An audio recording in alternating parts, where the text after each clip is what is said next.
National TV presence Big Boss ಅಪ್ಡೇಟ್ಗೆ ಸ್ವಾಗತ. ನಾನು ಪಲ್ಲವಿ ಹಿಂದ್ರಾಜ್. ವೀಕ್ಷಕರೇ, ನಿನ್ನೆಯಿಂದ ಬಿಗ್ ಬಾಸ್ ಮನೆಯಲ್ಲಿ ಏನಾದರೂ ಒಂದು ಬದಲಾವಣೆ ಅಥವಾ ಏನಾದರೂ ಎಂಟರ್ಟೈನ್ಮೆಂಟ್ ಅಥವಾ ಮಜಾ ಸಿಗುತ್ತೆ ಅಂತ ಎಲ್ಲರೂ ಕೂಡ ಆಡಿಯನ್ಸ್ ನೋಡ್ತಾ ಇದ್ರು. ಬಟ್ ನಿನ್ನೆ ಎಪಿಸೋಡ್ನಲ್ಲಿ ಅಷ್ಟಾಗಿ ಏನು ಮಜಾ ಅಂತ ಆಗಲಿ, ಚಮಕ್ ಅಂತ ಆಗಲಿ, ಎಂಟರ್ಟೈನ್ಮೆಂಟ್ ಅಂತ ಆಗಲಿ ಸಿಗ್ತಾ ಇಲ್ಲ. ಎಲ್ಲೋ ಒಂದು ಕಡೆ ಗಿಲ್ಲಿಯವರ ಒಂದು ಕಾಮಿಡಿನೇ ಅವರಿಗೆ ಮುಳುವಾಗುತ್ತಾ ಎಲ್ಲದಕ್ಕೂ ಕೂಡ ಅನ್ನೋ ಒಂದು ಪ್ರಶ್ನೆ ಕೂಡ ನಿನ್ನೆ ಎಪಿಸೋಡ್ ನೋಡಿದವರಿಗೆ ಅಬ್ವಿಯಸ್ಲಿ ಗೊತ್ತಾಗುತ್ತೆ.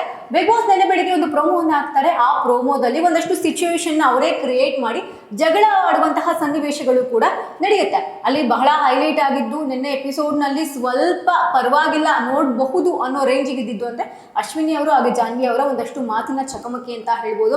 ಎಲ್ಲೋ ಒಂದು ಕಡೆ ಅಶ್ವಿನಿ ಅವರು ಕುಗ್ಗೋಗ್ತಾ ಇದ್ದಾರಾ, ಆ ಫಸ್ಟ್ ವೀಕಲ್ಲಿ ಇದ್ದಂತಹ ಗತ್ತು, ಸೆಕೆಂಡ್ ವೀಕಲ್ಲಿ ಇದ್ದಂತಹ ಗತ್ತು ಎಲ್ಲೋಯ್ತು ಅಶ್ವಿನಿ ಅವರೇ ಅನ್ನೋ ರೀತಿಯಲ್ಲಿ ಆಡಿಯನ್ಸ್ ಪ್ರಶ್ನೆ ಮಾಡಬೇಕಾಗಿದೆ. ಆ ರೀತಿಯಾಗಿ ಯಾಕೋ ಅಶ್ವಿನಿ ಅವರು ಈ ಒಂದು ಫ್ರೆಂಡ್ಶಿಪ್ ಝೋನಿಂದ ಆಚೆ ಬರಬೇಕು, ಆ ಫ್ರೆಂಡ್ಶಿಪ್ ಝೋನಿಂದ ಆಚೆ ಬಂದು ಅವ್ರು ಆಟ ಆಡಿದ್ರೆ ಪ್ರಭಾವಿ ನಾಯಕಿ ಆಗಬಹುದು ಅಂತ ನನಗೆ ಅನ್ಸುತ್ತೆ. ವಿನ್ನರ್ ಕೂಡ ಆಗಲಿಕ್ಕೆ ಅವರಿಗೆ ಎಲ್ಲ ರೀತಿಯಾದಂತಹ ಹಕ್ಕು ಇದೆ ಅಂತಾನೆ ಹೇಳ್ಬೋದು. ಆ ರೀತಿಯಲ್ಲಿ ಅವರು ಆಟವನ್ನ ಆಡ್ಕೊಂಡು ಹೋಗ್ತಾ ಇದ್ದಾರೆ. ಸೊ ಎಲ್ಲೊಂದು ಕಡೆ ಇಲ್ಲಿ ಫ್ರೆಂಡ್ಶಿಪ್ ಅಂತ ಬಂದಾಗ ಅಲ್ಲಿ ಒಳಗಡೆ ಸಿಲುಕಿಕೊಂಡು ಅವರು ಅಲ್ಲಿಂದ ಏನಾದರೂ ಒಂದು ಅಳೋದಾಗಿರ್ಬಹುದು, ಕಣ್ಣೀರು ಹಾಕೋದಾಗಿರ್ಬಹುದು, ಒಬ್ರ ಹತ್ರ ಹೇಳ್ಕೊಳ್ಳೋದಾಗಿರ್ಬಹುದು ಮಾಡ್ತಾ ಇದ್ದಾರೆ. ಬಟ್ ಜಾನ್ವಿ ಎಲ್ಲೂ ಎಮೋಷನಲಿ ಯಾರ ಜೊತೆಗೂ ಕೂಡ ಕನೆಕ್ಟ್ ಆಗ್ತಾ ಇಲ್ಲ. ಸೊ ಇಲ್ಲಿ ಇವರಿಬ್ಬರಲ್ಲಿ ಯಾರು ಸ್ಟ್ರಾಂಗ್ ಅಂತ ತಗೊಂಡ್ರೆ ಆಬ್ವಿಯಸ್ಲಿ ಜಾನ್ವಿ ಅವರೇ ಸ್ಟ್ರಾಂಗ್ ಅಂತ ಹೇಳ್ಬೋದು.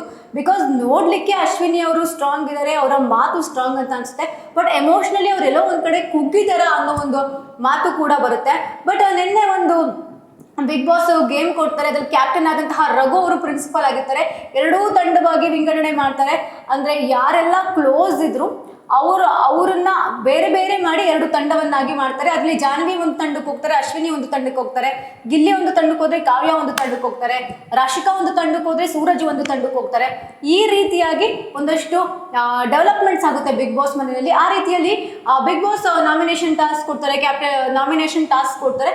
ಆ ನಾಮಿನೇಷನ್ ಟಾಸ್ಕ್ ನಲ್ಲಿ ರೀಸನ್ ಕೊಡ್ಬೇಕು, ನನಗೆ ಮನೇಲಿ ಇರೋಕೆ ಏನು ಅರ್ಹತೆ ಇದೆ, ಅಪೋಸಿಟ್ ವ್ಯಕ್ತಿಗೆ ಏನು ಅರ್ಹತೆ ಇಲ್ಲ ಅಂತ. ಎಲ್ಲೋ ಒಂದು ಕಡೆ ಧ್ರುವಂತ್ ಹಾಗೇನೆ ಕಾಕ್ರೋಚ್ ಸುದಿಗೆ ಅಂತ ಬಿಟ್ಟಾಗ ಕಾಕ್ರೋಚ್ ಸುದಿಯವರು ಹೀಗೆ ರೈಮಿಂಗ್ ವರ್ಡ್ಗಳನ್ನ ಹೇಳ್ಕೊಂಡು ಅಲ್ಲಿ ಮನೇಲಿರೋರ ದಿಕ್ಕನ್ನು ತಪ್ಪಿಸ್ತಾ ಇದ್ದಾರ ಅಂತ ಗೊತ್ತಾಗ್ತಾ ಇಲ್ಲ ಅವ್ರು ಏನು ಆಟ ಆಡ್ತಿದ್ದಾರೆ ಅಂತ.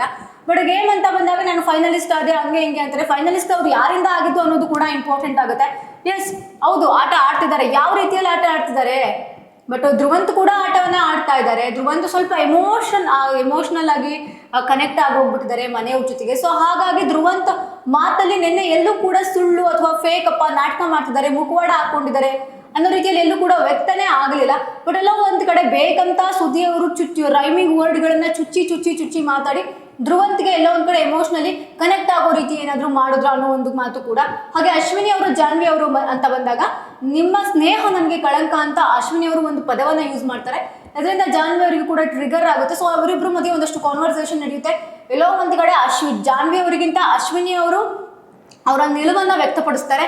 ಬಟ್ ಇಲ್ಲಿ ಇವರಿಬ್ಬರಲ್ಲಿ ವಿನ್ನರ್ ಯಾರು ಅಂತ ಬಂದಾಗ ರಘು ಅವರು ಜಾನ್ವಿ ಅವರ ಹೆಸರು ತಗೊಂತಾರೆ. ಬಟ್ ಅಶ್ವಿನಿ ಅವರು ಖಂಡಿತವಾಗಿ ಅವರು ಆನ್ಸರ್ ಅನ್ನ ಮಾಡಿರ್ತಾರೆ. ಸೊ ಎಲ್ಲೋ ಒಂದು ಕಡೆ ಇಲ್ಲಿ ಅವರು ಡಿಸಿಷನ್ ಎಲ್ಲೋ ಒಂದು ಕಡೆ ತಪ್ಪಾಗಿ ತಗೊಂಡ್ರ ಅನ್ನುವಂಥದ್ದು ಅವ್ರ ಪ್ರಕಾರ ಜಾನ್ವಿ ಅವರು ಕರೆಕ್ಟಾಗಿ ಮಾತಾಡಿದ್ರು. ಬಟ್ ನಾವು ಆಡಿಯನ್ಸ್ ಆಗಿ ನೋಡೋದಾದ್ರೆ ಅಶ್ವಿನಿ ಅವರು ಕೂಡ ಎಲ್ಲೂ ಕೂಡ ಅವರು ಬಿಟ್ಕೊಡೋದು ಅಂದ್ರೆ ಇಷ್ಟು ವಾರಗಳು ಕೂಡ ಜಾನ್ವಿ ಅವರು ಆ ಮನೇಲಿ ಇರೋದಕ್ಕೆ ಕಾರಣ ಒಂದು ಪ್ರಕಾರವಾಗಿ ಅಶ್ವಿನಿ ಅಂತಾನೆ ಹೇಳ್ಬೋದು. ಯಾಕೆಂದ್ರೆ ಅಶ್ವಿನಿ ಅವ್ರು ಬಿಟ್ಟು ಅವರು ಯಾರ ಜೊತೆಗೂ ಕೂಡ ಓಪನ್ ಅಪ್ ಆಗಿರ್ಲಿಲ್ಲ. ಅಶುಮ ಅಂತ ಯಾವಾಗಲೂ ಅವ್ರ ಜೊತೆಗೆ ಇರ್ತಾ ಇದ್ರು. ಸೊ ಹೀಗಾಗಿ ಎಲ್ಲೋ ಒಂದು ಕಡೆ ಜಾನ್ವಿ ಅವರು ಇದ್ದಿದ್ದು ಅಶ್ವಿನಿ ಇಂದಾನೆ ಅಂತ ಆಡಿಯನ್ಸ್ಗೆ ಆಲ್ರೆಡಿ ಕನೆಕ್ಟ್ ಆಗಿತ್ತು. ಬಟ್ ನಿನ್ನೆ ಎಪಿಸೋಡ್ನಲ್ಲಿ ರಘು ಅವ್ರು ತಗೊಂಡಿದ್ದಂತಹ ಈ ಡಿಸಿಷನ್ನಿಂದ ಎಲ್ಲೋ ಒಂದು ಕಡೆ ಹಾರ್ಟ್ ಆಯ್ತಾ ಅನ್ನೋ ಒಂದು ಮಾತು ಕೂಡ. ಹಾಗೆ ಅಶ್ವಿನಿ ಅವರು ಕೂಡ ಅಳ್ತಾರೆ.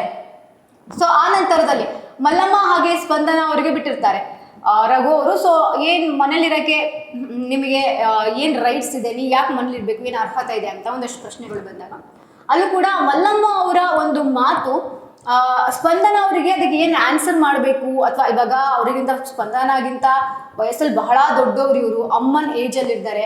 ಹಾಗೆ ಇವರಿಗಿಂತ ಚಿಕ್ಕವರಿಗಿದ್ರೆ ಹೆಂಗೋ ಆನ್ಸರ್ ಮಾಡ್ತಾ ಇದ್ರು. ಅಥವಾ ಬೇರೆ ಕಂಟೆಸ್ಟೆಂಟ್ ತರ ಇವರು ಒಬ್ರು ಕಂಟೆಸ್ಟೆಂಟ್ ಆಗಿದ್ರೆ ಓಕೆ, ಬಟ್ ಅವರು ಒಬ್ರು ಕಂಟೆಸ್ಟೆಂಟೇ. ಬಟ್ ಬಹಳ ದೊಡ್ಡವರು, ಏನು ತಿರುಗಿಸಿ ಮಾತಾಡೋಂಗಿರಲ್ಲ, ಜಗಳ ಮಾಡೋಂಗಿರಲ್ಲ, ಗಲಾಟೆ ಮಾಡೋಂಗಿರಲ್ಲ, ಕೂಗಾಡೋಂಗಿರಲ್ಲ, ನಾರ್ಮಲ್ ಆಗಿ ಆನ್ಸರ್ ಮಾಡಬೇಕಾಗಿರುತ್ತೆ.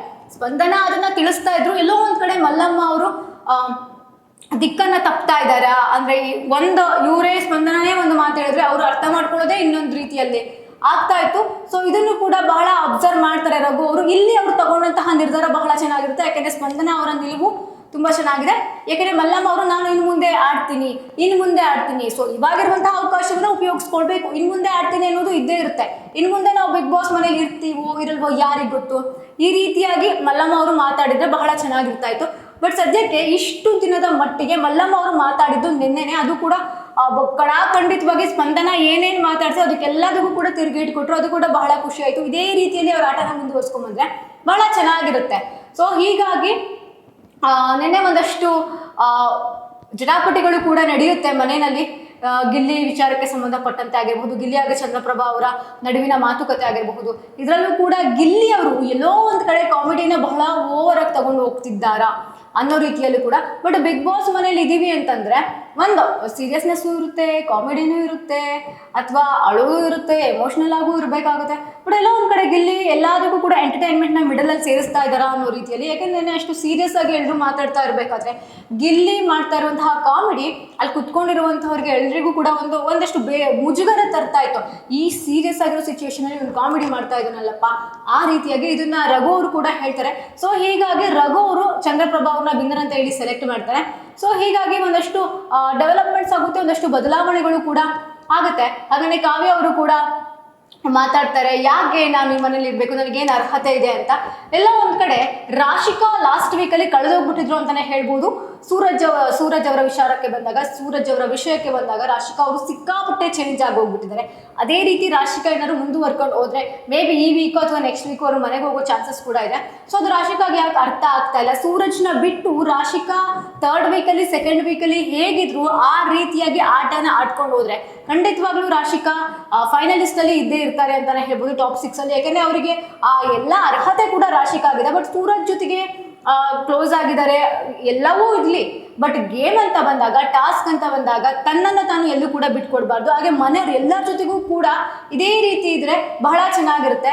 ಈ ಒಂದು ವಿಚಾರಕ್ಕೂ ಕೂಡ ರಾಶಿಕಾ ಸ್ವಲ್ಪ ಬದಲಾಗಬೇಕಾಗಿದೆ. ಬಟ್ ಇವತ್ತಿನ ಪ್ರೋಮೋ ನೋಡಿದ್ರೆ ನಿಮಗೆ ಗೊತ್ತಾಗುತ್ತೆ, ರಘು ಅವ್ರಿಗೆ ಅವರ ಮನೆಯಿಂದ ಕಾಲ್ ಬಂದಿರುತ್ತೆ. ಧನುಷ್ ಪ್ರೋಮೋದಲ್ಲಿ ನೋಡಿದಾಗೆ ಧನುಷ್ ಅವರ ಅಮ್ಮ ಹಾಗೆ ರಾಶಿಕಾ ಅವರ ತಮ್ಮ ಕಾಲ್ ಮಾಡಿರ್ತಾರೆ. ಸೊ ಇವಾಗ ರಘು ಅವರು ಒಂದು ಮಾತನ್ನ ಹೇಳ್ತಾರೆ, ಧನುಷ್ ಅವರ ಅಮ್ಮಂಗೆ ನಿಮ್ಮ ಮಗ ನಾಮಿನೇಟ್ ಆಗಿದ್ದಾನೆ ಅಂತ. ಹಾಗೆ ರಾಶಿಕಾ ಅವರ ತಮ್ಮಂಗೆ ನಿಮ್ಮ ತಂಗಿ ಲಾಸ್ಟ್ ಆಗಿದ್ದಾರೆ, ಅಂದರೆ ಕಳೆದು ಹೋಗ್ಬಿಡ್ತಾರೆ ಬಿಗ್ ಬಾಸ್ ಮನೇಲಿ. ಲಾಸ್ಟ್ ವೀಕಲ್ಲಿ ತಗೊಂಡ್ರೆ ರಾಶಿಕಾ ಅವ್ರು ಕಳೆದೇ ಹೋಗಿರೋದು. ರಾಶಿಕಾ ಇಲ್ಲಿ ಅಂದರೆ ಸೂರಜ್ ಪಕ್ಕನೇ ಇರ್ತಾ ಇತ್ತು.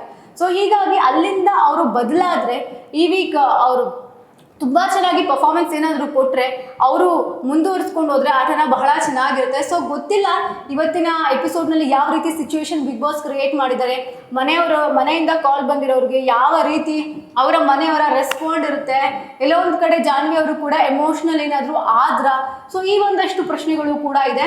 ಬಟ್ ಸದ್ಯಕ್ಕೆ ರಾಶಿಕಾ ಅವರು ಕೂಗಾಡ್ದಲ್ಲೇ ಜಗಳಾಡ್ದಲ್ಲೇ ಬಿಗ್ ಬಾಸ್ ಮನೆಯಲ್ಲಿ ಇರೋಕೆ ಆಗಲ್ಲ ಅನ್ನೋ ರೀತಿಯಲ್ಲಿ ಇದ್ದಾರೆ ಅನಿಸುತ್ತೆ. ಬಿಕಾಸ್ ಕ್ಯಾಪ್ಟನ್ ಪ್ರಿನ್ಸಿಪಲ್ ರಘು ಅವರಿಗೆ ರಾಶಿಕಾ ಅವರು ಲಾಸ್ಟ್ ಅಂದರೆ ಎಲ್ಲಿ ಲಾಸ್ಟ್ ಆಗಿದ್ದೀನಿ ಅನ್ನೋದು ಸ್ವಲ್ಪ ಕಿರ್ಚಾಡುವಂಥದ್ದು, ಕೂಗಾಡುವಂಥದ್ದು ಮಾಡ್ತಾರೆ.